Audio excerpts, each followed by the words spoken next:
Alors, ton devoir techno cette semaine, ce sera de conjuguer un verbe particulier en ER. Nous en avons vu 4 précédemment que j'aimerais réviser avec toi rapidement pour être sûr que tu n'as pas oublié les règles contextuelles de ces conjugaisons-là. Donc, d'abord, on a revu ensemble manger. Alors, je te laisse réfléchir quelques secondes pour voir si tu te souviens de la règle particulière du j'ai doux. À quel moment on doit ajouter le E? Alors, effectivement, on ajoute le E devant la voyelle A et la voyelle O pour obtenir un j'ai doux. Sans quoi, ici, ce ferait mangon. Alors, c'est ce qu'on ne veut pas. Donc, quand on a un O ici, on fait mangeons en ajoutant le E tout simplement. Ça veut dire aussi que quand on veut faire de l'imparfait, comme dans mangeait, on va se retrouver avec la voyelle A cette fois-là. Et c'est pour ça qu'on va ajouter à toutes les personnes, première, deuxième, troisième, par exemple, du singulier, un E devant nos sons AIS, AIS et AIT, par exemple. Donc, il faut toujours réfléchir et se rappeler que ce sont devant les voyelles A et O qu'on fait ça. Ensuite, on a revu ensemble lancer. Alors, quand tu vois lancer ici, tu dois penser à la cédille, donc devant quelle voyelle on ajoute la cédille. Je te laisse réfléchir quelques secondes. Effectivement, on ajoute la cédille, encore une fois, devant les mêmes voyelles, le A et le O. On veut éviter, par exemple, ici, de lire l'encon. Alors, pour faire un C doux, nous devons ajouter la cédille devant la voyelle A et le O. Alors, c'est la même chose qui va apparaître à l'imparfait. Ça va donner des cédilles aussi régulièrement que je lançais, tu lançais, il lançait. Et puis, finalement, la troisième personne du pluriel également. On poursuit notre révision avec le verbe jeter. Donc, dans le cas du verbe jeter, cette fois-ci, c'est savoir à quel moment je dois doubler le T dans la conjugaison. Je te laisse réfléchir quelques secondes pour voir si tu te rappelles par toi-même. Alors, cette fois-ci, on observe par exemple au présent, qu'est-ce qui se trouve à chaque fois après le double T? On retrouve non pas la lettre E, mais vraiment le son E qui est muet, donc c'est-à-dire qu'il se prononce comme un E, pas comme un E ni comme un E. Évidemment, quand on a un son on et ici, vois-tu, c'est un E, mais ça fait E quand on fait vous jeter, on ne doublera pas le T. Alors, c'est pour ça que, par exemple, à l'imparfait, on ne double pas le T du tout parce que ce sont des sons E ou yon, yé. Ensuite, au futur et au conditionnel présent, là, on devra réfléchir à quel moment on doit doubler le T, en fait, à peu près à toutes les personnes.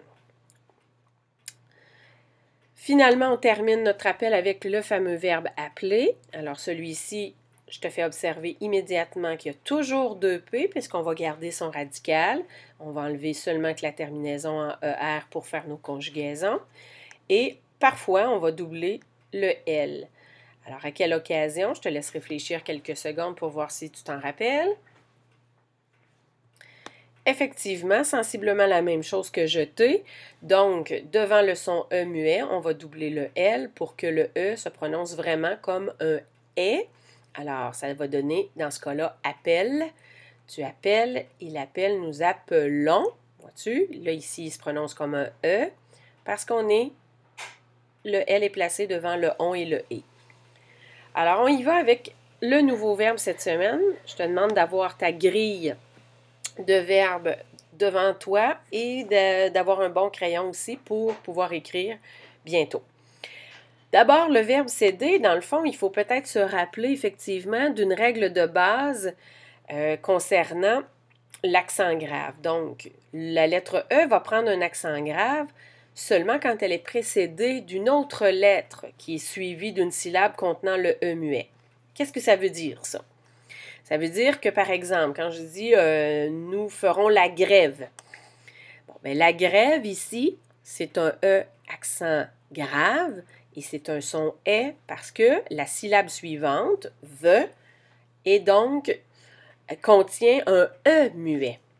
Par contre, comme mot de même famille, on va dire gréviste, de celui qui fait la grève. Alors ici, ça va devenir un E accent aigu. Pourquoi? Parce que la syllabe suivante ne contient pas de E muet, puis on peut faire exactement la même chose avec fidèlement ou fidélité. Donc, c'est pour ça que sur la base de ces deux conditions-là, il y a eu une rectification orthographique.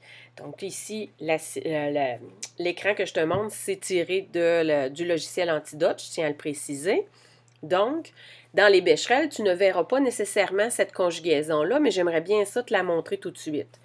Donc, dans le cas du verbe céder, bien, on va plutôt écrire, on va respecter cette même règle orthographique-là, et plutôt que dans les Becherel, où on conjugue céderait, alors on gardait le « et » accent aigu dans ce cas-là. Nous, on va respecter cette règle-là, qui est plus simple aussi à comprendre. Donc, on va dire « je céderais ».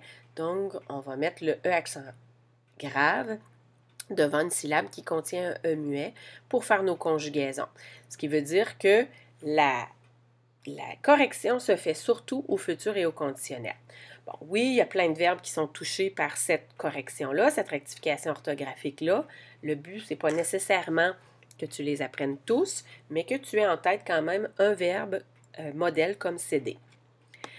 Alors, je reviens à ce fameux verbe comme céder. Donc, ici, on va aller conjuguer. Je vais agrandir mon écran pour que tu puisses voir. On va commencer par le présent. Donc, au présent, ce que ça va donner, c'est ceci. Alors, on va observer avant d'écrire. Où sont nos accents graves? Alors, les « et » sont ici. Pourquoi? Parce qu'ils sont suivis à chaque fois d'une syllabe qui contient un « e » muet. Donc, ça donne « je cède »,« tu cèdes »,« il cède ». Et on va retrouver, puis là, je vais y aller d'une autre façon, avec un E accent aigu. Pourquoi? Parce que après, ça va donner nous cédons, vous cédez, donc pas de E muet dans la syllabe. Et finalement, je reviens avec ma première couleur de départ, donc un est ici aussi, parce que la syllabe suivante contient un E muet. Donc, je cède, tu cèdes, il cède, nous cédons, vous cédez, il cède. Alors, je te rappelle comment on fait notre passé composé aussi. Donc, j'ai cédé, tu as cédé, il a cédé, nous avons cédé, vous avez cédé, ils ont cédé. Donc, le passé composé, c'est le temps composé qui est placé immédiatement aux côtés du temps simple présent. Je choisis mon auxiliaire. En français, il n'y en a que deux, donc avoir ou être. Ici, c'est avoir. Je le conjugue au présent comme mon voisin. Et le participe passé que je mets à côté sera toujours le même pour tous les temps composés. Et dans ce cas-ci, ce sont deux E accent aigu pour faire des « et » dans les deux cas. Tu as besoin de plus de temps, pèse sur pause. Je continue avec l'imparfait cette fois-là. Donc, on va observer d'abord nos accents. On va observer surtout d'abord les syllabes à droite du son « et ». Et là, on s'aperçoit qu'il n'y a aucun « e » muet et c'est pour ça qu'on va utiliser tout le temps le « e » accent aigu dans l'imparfait. Je cédais, tu cédais, il cédait. Nous cédions, vous cédiez, il cédait. Quand on fait notre plus que parfait, c'est le même principe. Je prends mon auxiliaire avoir, je le conjugue à l'imparfait comme son voisin et j'ajoute le participe passé. Si tu as besoin de plus de temps, évidemment, pèse sur pause, complète la grille en regardant l'écran. Je poursuis de mon côté en allant voir les deux prochains temps, donc le futur, qu'est-ce qui va se passer avec les accents au futur. Donc, ici encore, là, cette fois-ci, on va y aller avec la rectification. Donc, tout le temps avec le son E accent grave pour faire un « et » parce qu'à chaque fois, on retrouve ici, comme tu l'observes, des E muets. Et on va fabriquer notre futur antérieur en utilisant un auxiliaire avoir au futur et toujours le fameux même cédé. Si tu as besoin de plus de temps, tu peux faire sur pause. Et je termine avec le conditionnel présent. Et on observe encore une fois le même phénomène qu'au futur. On a toujours un E muet dans la syllabe suivante. C'est pourquoi on va utiliser le E accent grave pour conjuguer. Je fais la même chose, je prends mon auxiliaire avoir, je le mets au conditionnel présent et j'ajoute mon fameux participe passé cédé. Et voilà, on s'est ajouté un nouveau cas de verbe en ER, c'est-à-dire celui du verbe céder. Je vérifie les devoirs à la date convenue.